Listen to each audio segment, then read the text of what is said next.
Ladies and gentlemen, nandito po tayo. #Alagang Jack, all access, mga iba't ibang mga bus na mga LLI at saka Jackliner bus mula Lucena hanggang Alabang.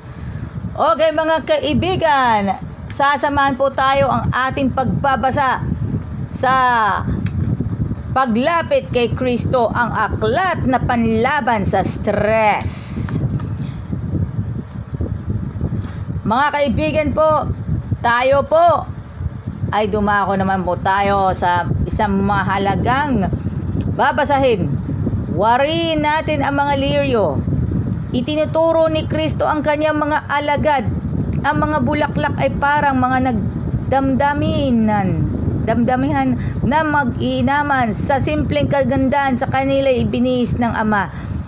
Bilang isang pahayag ng kanyang pag-ibig sa tao, ang wika niya, wariin ninyo ang mga liryo, parang kung paano magsisilaki. Ang kagandahan at kaayusan ng mga tunay na bulaklak na ito ay humigit pa sa karinglan ni Solomon.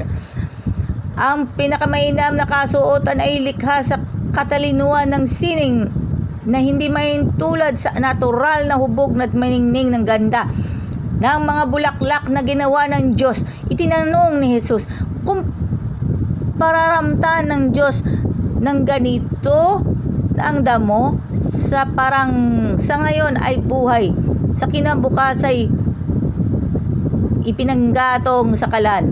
Hindi baga kung lalong-lalo kung paramtan niya, kung kayo ang mga kakaunti mga pananampalataya, konti lang kasi ang faith. Mateo chapter 6 verse 28 to 30. Kung ang Diyos na banal na pintor ay nagbibigay sa mainam at iba't ibang mga kulay ng karaniwang mga bulaklak na isang araw lamang na manalantana, gaano niya kalaki ang pag-iingat niya roon ang nilikha niya ng ayon sa kanyang mga sariling wangis. Ang aral na ito ni Kristo ay isang saway na nangangambang kalooban. Ang kaguluminan at pag-aalinlangan ng pusong walang faith.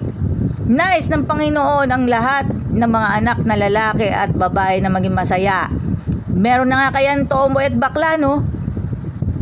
Masaya, payapa at masunurin. Sinasabi ni Jesus na ang aking kapayapaan na ibinigay ko sa inyo, hindi gaya na binibigay ng sanlibutan, at ibinigay ko sa inyo. Huwag magluluminan ang inyong puso, ni takot man. Ang mga bagay na ito ay sinalita ko sa inyo upang ang aking kagalakan ay may pasa sa inyo, upang ang inyong kagalakan ay malubos. John chapter 14 verse 27, 15 to 11. Kung ano ang magiging masaya, according po to sa Paglapit kay Kristo, ang aklat na panlaban sa stress, lalaki at babae. Pero idinagdag ko sa aking featured presentation, idinagdag ko sa aking pagsasaliksik, dinagdag ko tomboy, bakla. Okay lang naman.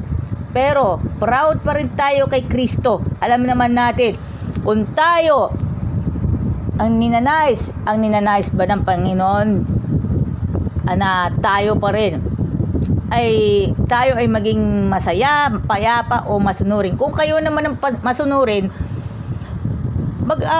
enjoy lamang sa ilang mga araw. Enjoy naman ninyo na ang pagsamba ng araw ng Sabat ay mahalaga sa bawat isa sa atin. Ngunit ang ibang mga kabataan at sa mga nag-aaral at nagtatrabaho na may pasok din ng Sabado, huwag kayong mag-alala, ipag-pray ko na kayo. Alam na this.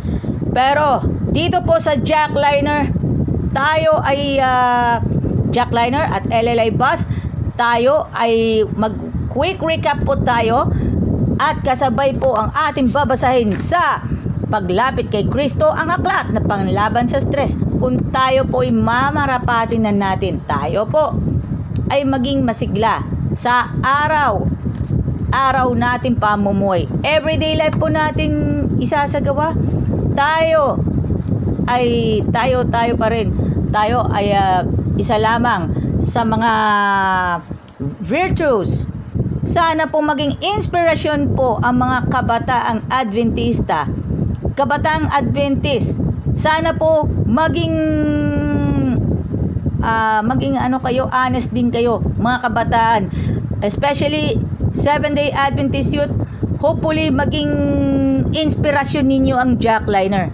Ito po ay sinasakyan po nating pampasaherong bus, hindi lamang sa ating kaisipan at sa ating bahagi na po natin ng everyday lives ang jackliner. At syempre, tayo po ay mag-recap sa Lucena, Alabang at isinasama po natin ang iba't ibang bus number ng jackliner at LLI bus mula Lucena hanggang Alabang. Ito po ang ating subaybayan na natin sa mga panahong ito. At tayo ay maging proud, stand and proud 7-day Adventist, at tayo ay humahanga po tayo sa mga achievements at sa mga services ng Jackliner Group.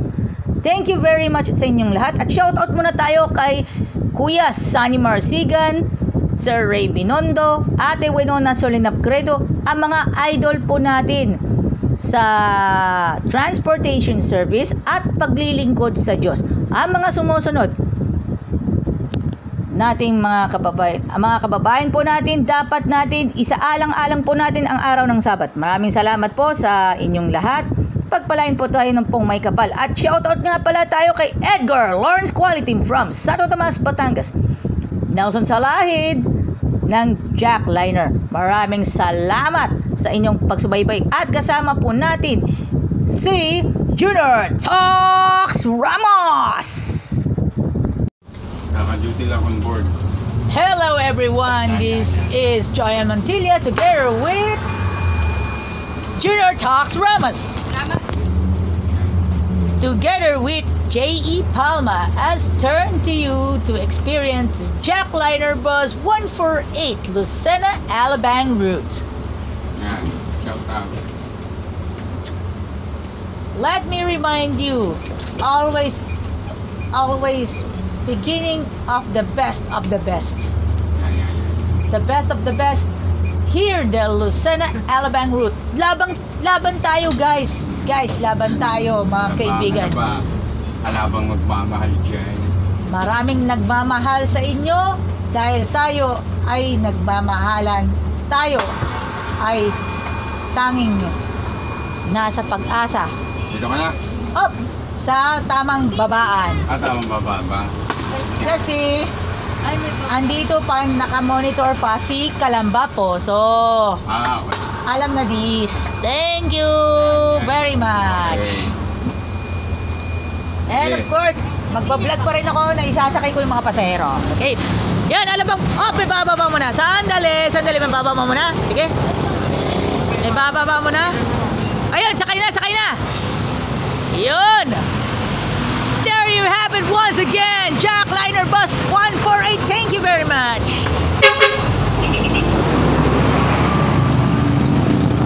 Yan, meron na video. Yan. Luisito Santos lookalike again, mga kaibigan. 1819 LLI bus.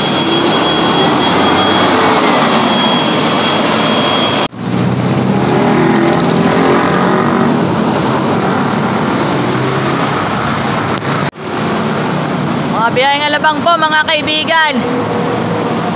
Yan, mga kaibigan, 1878 Lucena Alabang po, mga kaibigan.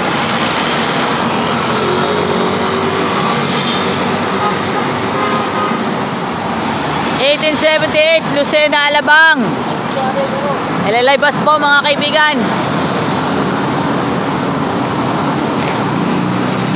Mga kaibigan po, ayun si Marlon Rocha.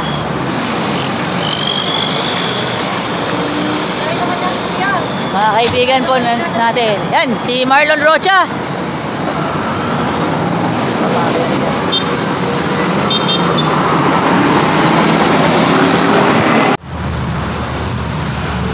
Alabang pa lang yan. Yan mga kaibigan, Lucena Alabang po yan. Thank you. Sasama ko sa summary ng Lucena Alabang. At palapit ng ending ng per season. Season 2. Aarangkada na. Shout out sa napakasipag na bus inspector na si Kuya Ramil Almonte. At mga kaibigan po natin sa Jackliner at sa LLA Bus. Sapatos, jersey, yung bang hanap ninyo? Tara, let's dito na po sa G-Kicks. Marami ka nang mapipilian ng mga sapatos, jersey, at medyas. At syempre yung gamit pang basketball. Saan ka pa mahahanap niyan? Saan ka pa hahanap? Dito na! Bili na kayo dito sa G-Kicks. G-Kicks sa San Pablo City, Crossing Calamba, FPIP, Santo Tomas, Batangas, and San Juan, Batangas, and Lipa City, Batangas. Bili na kayo ng inyong mga gusto dito sa G-Kicks.